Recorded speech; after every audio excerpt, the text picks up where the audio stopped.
राधे राधे दोस्तों, आप सभी का आपके अपने चैनल धर्म शक्ति में स्वागत है। आप सभी को कार्तिक मास की बहुत बहुत शुभकामनाएं।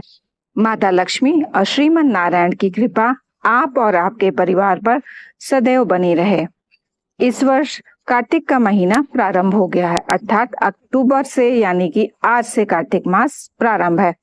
इस माह में ही भगवान विष्णु अपनी योग निद्रा से जाग जाते हैं और तब सभी तरह के मांगलिक कार्य प्रारंभ हो जाते हैं। इसी कार्तिक मास में दीपावली का महापर्व भी आता है। पुराणों में इस माह को बहुत ही पवित्र माना गया है। इसमें कार्तिक मास की महिमा का वर्णन मिलता है। इस माह में दीपदान, स्नान, विष्णु पूजा और तुलसी पूजा के साथ ही पौराणिक कथा सुनने का भी बहुत ही खास महत्व रहता है। तो आइए जानते हैं कार्तिक मास की पौराणिक कथा।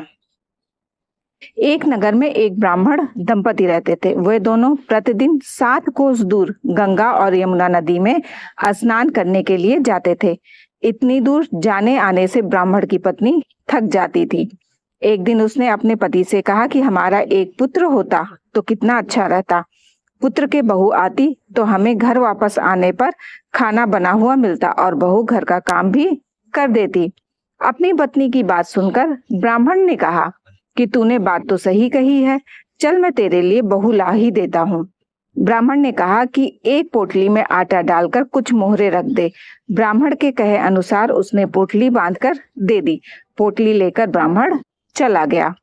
ब्राह्मण सफर के दौरान यमुना के किनारे बहुत ही सुंदर लड़कियां दिखाई दी। वे रेत में घर बनाकर खेल रही थी। उनमें से एक लड़की ने कहा कि मैं अपना घर नहीं बिगाड़ूंगी, मुझे तो रहने के लिए ये घर चाहिए। लड़की की बात सुनकर ब्राह्मण मन ही मन सोचने लगा कि बहू बनाने के लिए यही लड़की उचित रहेगी। जब वह लड़की जाने लगी तो ब्राह्मण भी उसके पीछे पीछे उसके घर तक चला गया। वहां जाकर ब्राह्मण ने उस लड़की से कहा, बेटी कार्तिक मास चल रहा है, इसलिए मैं किसी के घर खाना नहीं खाता। मैं अपने साथ आटा लेकर आया हूँ। तुम अपनी माता से पूछो कि क्या वह मेरे लिए आटा छानकर 4 रोटी बना देंगी। यदि वह मेरा आटा छानकर रोटी बनाएंगी तो ही मैं रोटी खा लूंगा। लड़की ने जाकर अपनी माँ को ये सारी बात बताई। माँ ने कहा, उचित है, जाकर ब्राह्मण देव से कह दो कि वह अपना आटा दे दे, मैं रोटी बना दूंगी। जब वह आटा छानने लगी तो आटे में से मोहरे निकली। वह सोचने लगे कि जिसके आटे में इतनी मोहरे हैं उसके घर में कितनी मोहरे होंगी। जब ब्राह्मण खाना खाने बैठा तो लड़की की माँ ने उसे ब्राह्मण से पूछा कि क्या आपका कोई लड़का है और क्या आप उस लड़के की सगाई करने जा रहे हो।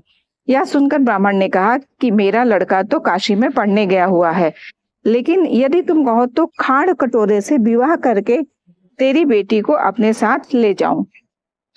लड़की की माँ ने कहा, ठीक है ब्राह्मण देव। इस पर लड़की की माँ ने लड़की की खाड़ कटोरे से शादी करके ब्राह्मण के साथ भेज दिया। ब्राह्मण ने घर आकर कहा, रामू की माँ दरवाजा खोलकर देख, मैं तेरे लिए बहू लेकर आया हूँ। ब्राह्मण की पत्नी भीतर से ही बोली, हमारे तो कोई बेटा बेटी नहीं है, तो बहू कहाँ से आए। दुनिया ताने मारती थी, अब आप भी मारने लगे। ब्राह्मण ने कहा, तू दरवाजा खोलकर तो देख। जब ब्राह्मणी ने दरवाजा खोला तो सामने बहू को खड़ी देखा। उसने बहू का स्वागत किया और आदर सत्कार से अंदर ले गई। अब जब ब्राह्मण अपनी पत्नी के साथ नदी स्नान करने जाता तो पीछे से बहू घर का सारा काम करके खाना बनाकर रखती थी। वह उनके कपड़े धोती और रात को हाथ पैर भी दबाती थी। इस तरह बहुत दिन बीत गए। ब्रह्माणी ने अपनी बहू से कहा कि बहू, कभी भी चूल्हे की आग मत बुझने देना और मटके का पानी खत्म मत होने देना। परंतु एक दिन चूल्हे की आग बुझ गई। यह देखकर बहू घबरा गई और भागी भागी अपनी पड़ोसन के पास गई और कहा कि मेरे चूल्हे की आग बुझ गई है, मुझे थोड़ी आग चाहिए। मेरे सास ससुर सुबह 5 बजे से गए हुए हैं, वह थके हुए घर आएंगे, इसलिए मुझे उनके लिए खाना बनाना है। यह सुनकर पड़ोसन ने कहा कि तू तो बावली है, तुझे यह दोनों मिलकर पागल बना रहे हैं। इनके कोई पुत्र नहीं है, ये निसंतान है। बहू ने कहा, नहीं ऐसा मत बोलो, इनका बेटा तो बनारस काशी में पढ़ने गया हुआ है। इस पर पड़ोसन ने कहा कि यह तुझे झूठ बोलकर लाए हैं, मेरी बात सच मान, इनके कोई बेटा नहीं है। अब बहू पड़ोसन की बातों में आ गई और कहने लगी, अब आप ही बताओ मैं क्या करूं। पड़ोसन ने कहा कि करना क्या है, जब तुम्हारे सास ससुर आए तो जली हुई रोटियां बनाकर देना और बिना नमक की दाल बनाकर देना, खीर की कड़छी दाल में और दाल की कड़छी खीर में डाल देना।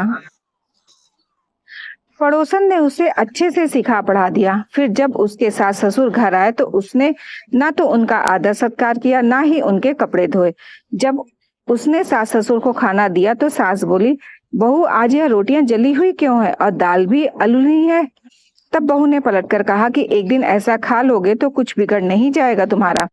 सास ससुर को खरी खोटी सुनाकर वह फिर से पड़ोसन के पास गई और बोला कि अब आगे क्या करना है। पड़ोसन ने कहा कि अब तुम सातों कोठों की चाबी मांग लेना। अगले दिन जब भी स्नान करने के लिए जाने लगे तो बहू अड़ गई कि मुझे तो सातों कोठों की चाबी चाहिए। तब ससुर ने कहा कि इसे चाबी दे दो। तब सास ने बहू को चाबी दे दी। सास ससुर के जाने के बाद जब बहू ने दरवाजा खोला तो देखा कि किसी में अन्न भरा है, किसी में धन भरा है और किसी कोठे में बर्तन पड़े हुए हैं। जब उसने सबसे ऊपर का 7वां कोठा खोला तो देखा कि शिव जी, पार्वती माता, गणेश जी, लक्ष्मी माता जी, पीपल पथवारी, कार्तिक के ठाकुर, राई दामोदर, तुलसी जी का बिड़वा, गंगा यमुना और 33 कोटि देवी देवता विराजमान है। वहीं पर एक लड़का चंदन की चौकी पर बैठा माला जप रहा है। यह सब देखकर उसने लड़के से पूछा कि तुम कौन हो। तब लड़का बोला कि मैं तेरा पति हूँ, अभी दरवाजा बंद कर दे, जब मेरे माता पिता आएंगे तब दरवाजा खोलना। यह सब देखकर बहू बहुत खुश हुई और 16 श्रृंगार करके सुंदर वस्त्र पहनकर अपने सास ससुर के आने का इंतजार करने लगी। उसने अपने सास ससुर के लिए अच्छे अच्छे पकवान बनाए।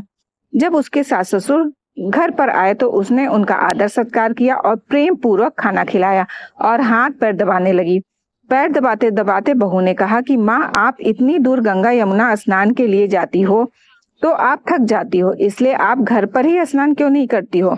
यह सुनकर सास कहने लगी कि बेटी, गंगा यमुना घर पर तो नहीं बहती। तब उसने कहा, हाँ माँ जी, बहती हैं, चलो मैं आपको दिखाती हूँ। जब बहू ने 7वां कोठा खोलकर दिखाया तो उसमें शिव जी, पार्वती जी, गणेश जी, लक्ष्मी जी, पीपल पथवारी, कार्तिक के ठाकुर, राई दामोदर, तुलसी जी का बिड़वा, गंगा यमुना बह रही थी और 33 कोटि देवी देवता विराजमान है। वहीं चौकी पर बैठा एक लड़का माला जप रहा है। माँ ने उसे देखकर कहा कि बेटा तू कौन है। लड़का बोला, माँ मैं तेरा बेटा हूँ। तब ब्रह्माणी ने पूछा कि तू कहाँ से आया है। लड़के ने जवाब दिया कि मुझे कार्तिक देव ने भेजा है। माँ ने कहा, बेटा यह संसार कैसे मानेगा कि तू मेरा बेटा है। माँ ने कुछ विद्वान पंडितों से मदद मांगी। पंडितों ने कहा, इस पार बहू बेटा खड़े हो जाएं और उस पार माँ खड़ी हो जाए। माँ ने चमड़े की अंगिया पहनी हो और छाती में से दूध की धार निकलकर बेटे की दाढ़ी मूछ भीगे और पवन पानी से गठ जोड़ा बंधे, तब मानेंगी कि यह इसका ही बेटा है। उसने ऐसा ही किया।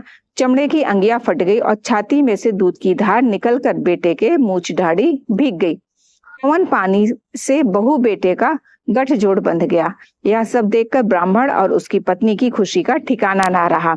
तो यह थी कार्तिक मास की कथा। हे कार्तिक के ठाकुर, जैसे ब्राह्मण और ब्राह्मणी को बहू बेटा दिया वैसे सबको देना।